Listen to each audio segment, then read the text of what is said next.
විශ්වාසනීයත්වයේ සත්‍ය සලකුණ SL point අප වෙනද වගේම අද කතා කරන්න යන්නේ රියල් ටෝක් කරා විශේෂිත තොරතුරු කිහිපයක්. ඒක කතා කරන්න අද මාත් එක්ක එකතු වෙලා තියෙනවා රියල් ටෝක් එක්ක ශ්‍රී මොකක්ද මේ ජාතික ජනබලවේගී කුරුණෑගල නගරාධිපති අල්ලපු මේ මගෝඩි වැඩේ?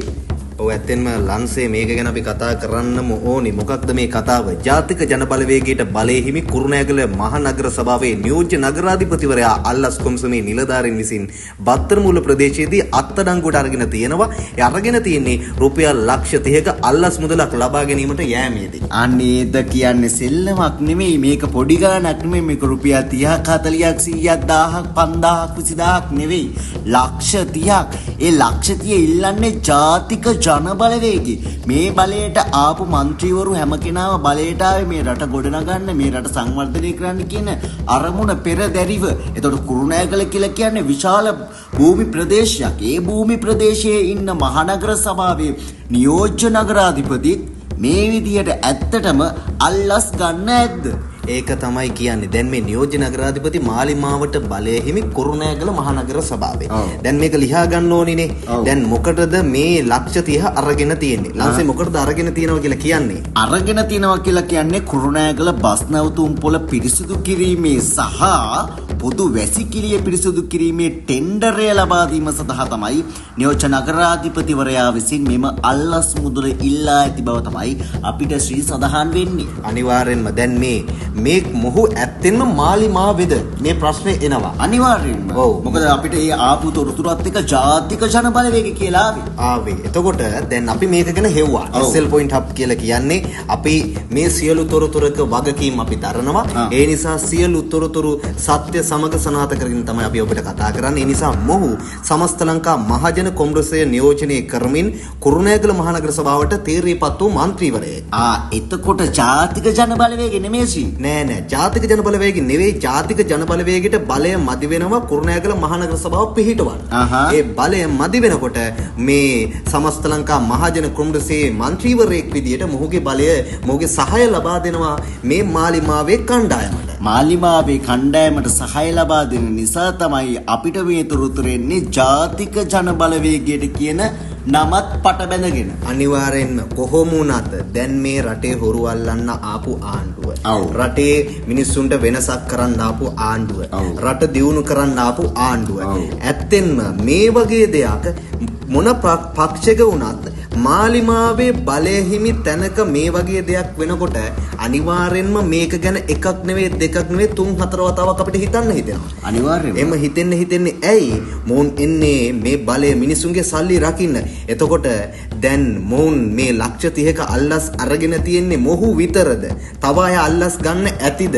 තවත් ඉස්සරහට ගනීද? ඕ ප්‍රශ්නාර්ථය අපිට අනිවාර්යෙන්ම එනවා. ඒකත් එක්කම මොකද මොහු ඇවිල්ලා සමස්ත ලංකා මහජන කොංග්‍රසය නියෝජනය කරමින් ආපු කෙනා. එතකොට එහෙම බලයට ආපු කෙනා තනියමම ඔය ලක්ෂ 30 සාක්කුවේ දා ගනීද?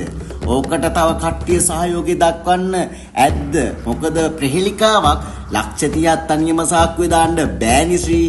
ඕක අනිවාර්යෙන්ම මේ නියෝජ්‍ය නගරාධිපතිත් එක්ක තව සෙට් එකකුත් ඇති.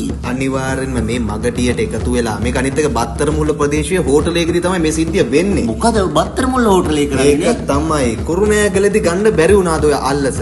ඒ වගේම මොහු දැන් මේ අලුත් කඩේ මහේස්ත්‍රාත් අධිකරණයට ඉදිරිපත් කරන්නත් අල්ලස් කොමිසමේ නිලධාරීන් සියලු කටයුතු සූදානම් කරලලු තියෙන්නේ. කොහොම වුණත් අපි කියන්නේ මේ වගේ රටට වින කරන, මේ වගේ හොරකම් කරන අල්ලස් ගන්න මාලිමාවේද කොහෙද එකී මෙකී කොහේ හිටියත් කවුරුණත් නීතිය ඉදිරියට ගේන්න ඕනේ. දැන් මේක මාලිමාව පාර්ශවයෙන් මේක විසඳන්න ඕනේ. මේ මොහු කවුද? මොහු පිළිබඳව මේ මාලිමාව විදියට යම් ස්ථාවරයකට ඉන්නවද? නැත්නම් මොහු පිළිබඳව මාලිමාවෙන් මේ මොහු පිළිබඳ විවේචනයක් තියෙනවද? ඒකත් අපිට ඉස්සරහට බලා ගන්න පුළුවන් වෙයි. අනිවාර්යයෙන්ම. මොකද ජාතික ජනබලවේගය කියලා ගත්තාම තමයි මිනිස්සු අතර කතා බහට තියෙන්නේ. ඔබ කලින් කිව්වා වගේ අර හොරු අල්ලමු කියන කතාව. ඒකත් එක්කම දැන් මේ හොරු අල්ලලා තියෙන හොර වැඩේ කරලා තියෙන්නේ මේ සමස්ත ලංකා මහජන කොංග්‍රසය. ඒක අපි හයිලයිට් කරන්න ඕනේ. ඒක මාලිමාවට සම්බන්ධ කෙනෙක් නෙවෙයි. ඒකත් එක්කම තමයි දැන් මේ හොඳම වැඩේ කියන්නේ දැන් මේ ලක්ෂතිය ගන්න හදලා තියෙන්නේ අර මං කිව්වා වගේ බස් නැවතුම් පොළ පිරිසිදු කරන්න ප්‍රොදු වැසිකිලි හදන්න කියන අරමුණ පෙරදරිව කරගෙනනේ. හැබැයි ටෙන්ඩරය ලබා දෙන්න තමයි මේ ලක්ෂ 30ක් ඉල්ලලා තියෙන්නේ. මෙයාලා මාසිකව රුපියල් ලක්ෂ 5 බැගින් ලබා දෙන්න කියලා මේ නියෝජන අග්‍රාධිපති බලපෑම් කරලා තියෙනවා. අන්න ඒ නිසා තමයි අත්අඩංගුවට ගත්තේ. මොවුන් ඇත්තටම බලේ තියන්න ඕනි පුද්ගලයින්ද? අනිවාර්යෙන් බලේ තියන්න නෙවෙයි මොවුන් නඩුව නීතියට ගෙනල්ලා අනිත් නඩු පැත්තකින් කියලා ඉක්මනින් නඩුව අහලා විසඳන්න ඕනි ප්‍රශ්න. අනිවාර්යෙන් බලයට ආව ඒ බලය රකින්න බැරි නම් මහජන මුදල් අනිත් එක හිතන්න ලක්ෂ 30ක අල්ලසක් ගන්නවා කියන්නේ මේක ආදායම කොච්චර ඇද්ද? මේ ආදායම ඉතා විශාල ආදායමක් ඇති. ඒ නිසා මේ පිළිබඳව තවත් තොරතුරු ඇති. ඒ තොරතුරු ලදසනින් එසනින් ඔබට සමීප කරන්න අපි සූදානමින් ඉන්නවා. අනික මේක පිටිපස්ස සැඟවෙලා ඉන්න චරිත කොයි වගේද? අපි ඉදිරියට එකින් එක ඒ පුද්ගලයන්ගේ තොරතුරු අනාවරණය කරන්නත් බැඳිලා ඉන්නවා. ඒක හොඳට මතක තියාගන්න. එහෙනම් මේ විශ්වාසනීයත්වයේ සත්‍ය සලකුණ ඔබට දැනෙන දේ හැඟෙන දේ මේ පිළිබඳව ඔබ යම් තොරතුරක් දන්නවා නම් පහළ කමෙන්ට් සෙක්ෂන් එක ඔබ වෙනුවෙන් විවෘතයි. ඔබට පුළුවන් ඔබ දන්න තොරතුරු පහලින් කමෙන්ට් කරන්න. මේ විශ්වාසනීයත්වයේ සත්‍ය සලකුණ SL Point Hub